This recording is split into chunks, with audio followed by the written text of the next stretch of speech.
Georgia be disqualified from getting Amazon's second headquarters because the state lacks an anti-discrimination law that protects gays and lesbians? Neighbors say he was frantic, the father of 5 doing everything he could to get his children out of the house before he succumbed to the smoke. Super Bowl officials in Minnesota are worried about snow on game day. So how worried should Atlanta be about snow on game day next Super Bowl Sunday?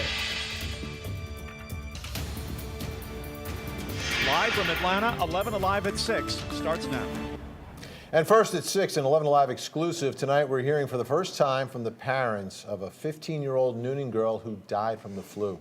That teenager was perfectly healthy before she came down with the virus, and her parents are understandably still in shock over how quickly it all escalated. Joe Henke had the chance to sit down with them today. And Joe, they want to share some advice with other families. And Melissa, that's right. That's why they talked with us today. For the parents of 15-year-old Kira Molina, it begins with seeking help as early as possible. As you said, their daughter had no previous health problems, but her battle with the flu was quick and vicious, and they finally received and found the help they needed too late. The parents of Kira Molina say they took their daughter to a clinic near their Noonan home when she began feeling ill. When she was given a rapid flu test, her results came back negative. They said that it was allergies, sent her back to school in 2 days. Kira started feeling a bit better, but her symptoms continued, and 3 days later, she was found unresponsive. She was rushed to the ER and tested positive for strain C of the flu virus. Kira died on Tuesday. Her parents later found out her first test only checked for strains A and B. They now want every parent to ask questions about the tests their children are given for the flu and head to their regular physician or an ER. You need to stop, even if it takes that extra second or that extra day off. Make the time. Do what you have to do. Go have a recheck, double check. Doctors have told Kira's parents her battle with the flu led to liver failure. Her body was then unable to process the over-the-counter medicine she was taking for her symptoms. It is a side effect of the flu they did not know of until it was too late. If they complain of stomach pains, you see any abnormal swelling in their stomach area, if you press down and it hurts, take them to an emergency room because that's signs of the liver swelling. Now, as they prepare for their daughter's funeral, these parents hope their daughter's death will inspire other parents, and perhaps Kira's story can save another child's life. And the Molinas were not prepared for their 15-year-old daughter's funeral and the expenses that come with it. They've set up a fundraiser online to cover those expenses. We have a link to that fundraiser inside this story on 11alive.com. Vinny. All right, thanks, Joe. All new tonight. A group of activists say Georgia should be scrapped as a contender for Amazon's second headquarters. The group, based in Amazon's hometown of Seattle, says our state and several others lack legal protections for the LGBT community. 11 Alive's Doug Richards is live at the state capitol to explain all this tonight. Doug? Well, Vinny, this is an issue over a law that Georgia has never passed and that the folks who run things here at the state capitol honestly have never even considered passing, seriously anyway, and that is a law that would explicitly protect the rights of gays and lesbians. Amazon should steer clear of Georgia and 8 other states on its list of 20 finalists for a new headquarters. That's the message the company is seeing in advertising in Seattle. Activists say Georgia should be eliminated from consideration because it has no civil rights laws protecting the LGBT community. We were frankly just stunned that a company with such a great track record of equality and diversity had put these states into the mix, said Connor Gaume, who is managing this campaign.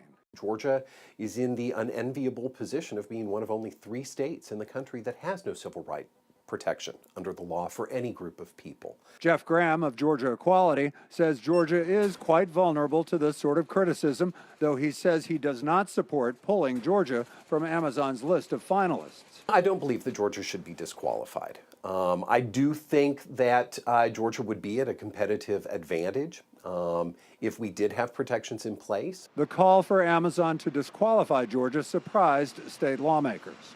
We can all look at every state in the union and find something that's going on there that we don't like. We should stick to what's going to have broad appeal. It's unclear what effect this will have on Amazon. Its effect on Georgia is likely to be negligible given the fact that this is an election year, unless Amazon weighs in, they're expected to add additional criteria to their selection process. And if they send a message to Georgia that they need a law like this, then things would get dicey here. Back to you. Doug, thank you very much. Some mood lighting for Doug tonight. The clouds behind him were quite beautiful, but what will they bring? Rain? The potential for snow, Chris? It's going to be rain definitely for us. We're going to see this moving in tonight. There are parts of North Georgia, extreme North Georgia, that might see a little bit of a winter mix in there. Right now, we're still dry, but you can see in Northwest Georgia, we're tracking this leading edge of the rain that is now moving into parts of Dade, Walker County, also into Catoosa County, Murray County, Whitfield County, seeing some of those lighter showers, more of this back into Tennessee. And as you move farther to the north, this is where the cold air is located. This is moving our way, and yes, it's got some snow that is mixing in with that. That snow part is going to clip parts of North Georgia with a chance of just a low impact wintry weather, a little bit of snow mixing in later on tonight. But as you can see here, this rain coming into Northwest Georgia. This is our high resolution rapid refresh model, our future radar product, which shows the rain coming in. And over Atlanta, over most of Georgia, it is going to be rain. But you can see here some of that mix, not really that impressive, that's going to be sliding through. Winter mix with some rain, snow, maybe a little bit of sleet mixing in. And then all this moisture moves out very quickly as we go through the rest of the overnight hours. This is the worst case scenario of this model that we see here. I really don't think we're going to see 1 to 2 inches of snow there, but maybe up to a ½ inch in some places in those higher elevations. We'll talk more about that when the rain moves out for us and just how cold it's going to get tomorrow behind this front in just a bit. All right, thanks, Chris. Hey, we're now just 3 days away from Super Bowl 52, and it'll be right here, of course, on 11 Alive. And Jeff Hollinger is back indoors this evening at the Mall of America after spending much of the day in the cold in Minnesota. Jeff, our Super Bowl committee's out there taking some notes, kind of like a cram session for them this week. Yeah, it really is, and the official countdown will commence beginning in the next couple of days. So Atlanta has to really be greatly organized and all set and ready to go. In fact, I'm going to talk with Arthur Blank tomorrow about his vision for the Super Bowl in 12 months, how he is trying to help shepherd the Atlanta Super Bowl committee as well. So that's coming up tomorrow. But right now we want to go to downtown Minneapolis, where Matt Pearl has been with the Atlanta Super Bowl committee every step of the way this week, as they have really been in the midst of a tutorial to try to get a sense of where they need to be 1 year from today. Matt? Yeah, Jeff, and what we have seen so far is that they're taking a lot of notes, but for the most part, their Super Bowl, the Super Bowl next year in Atlanta, will more closely resemble the one we saw last year in Houston, a little more spread out, hopefully a little more warm. However, here in Minneapolis, we heard that their chief concern on Super Bowl Sunday was snow, and if they're that concerned here, I had to ask Atlanta's Super Bowl committee CEO how concerned we should be for next year.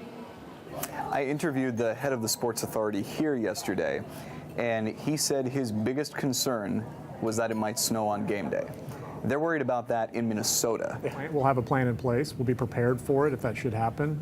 We've been working, even during the bid process, because of what happened in 2000, they came in and to show the NFL that we'd be prepared if bad weather hit Atlanta. Just being ahead of it, having more equipment in place, having more supplies, more people trained, and ready to react when that happens. Now, the big event tomorrow for the Super Bowl committee, they'll be taking a tour of the area here downtown to see how volunteer operations work and other functionality that needs to be in place when the Super Bowl comes to town. Jeff, back to you. Yeah, Matt, you really get a sense when you come to these other cities for Super Bowls or big events. Minneapolis, again, is a great city, but Atlanta is so absolutely terrific for events like the Super Bowl or the National Championship or the Final Four, because you've got all those hotel rooms that are all clustered together, restaurants for the most part, whether you're in Buckhead or on Atlanta's now West Side or Inman or any of those kinds of places in Midtown are all pretty much packed together. So everything is central, everything is easy. You've got Centennial Olympic Park, and the airport is not that far away either. So when it comes to these big events, Atlanta gets it, we understand it, and really the topography topography, the business topography is such that it really is a tremendous advantage for the city in hosting these events. Again, that's coming up in 12 months. All right, we will see you in a couple of minutes. We'll talk with the UGA Bulldog, the former dog, David Andrews, as he gets ready for the Super Bowl. A lot of sports to talk about. We'll see you a little bit later in the broadcast toward the bottom of the half hour. Jeff, you are a wonderful ambassador for our city. Meantime, today, the Georgia State Senate has reignited a hot-button issue. Days before millions are tuning in to watch the big game on Sunday, senators voted to denounce the NFL for rejecting a print ad by a veterans group, and that would be from the game's program. The ad depicts American troops holding the American flag along with the hashtag #PleaseStand. It is a reference to the ongoing controversy over NFL players taking a knee to protest racial inequality. State Senate President Pro Tem David Schaefer sponsored the bill and says the NFL's decision is censorship. Today's vote comes 1 year before the Super Bowl again comes here to our city. Vinny? All right, listen, next, the father's ultimate sacrifice to save his family from their burning home.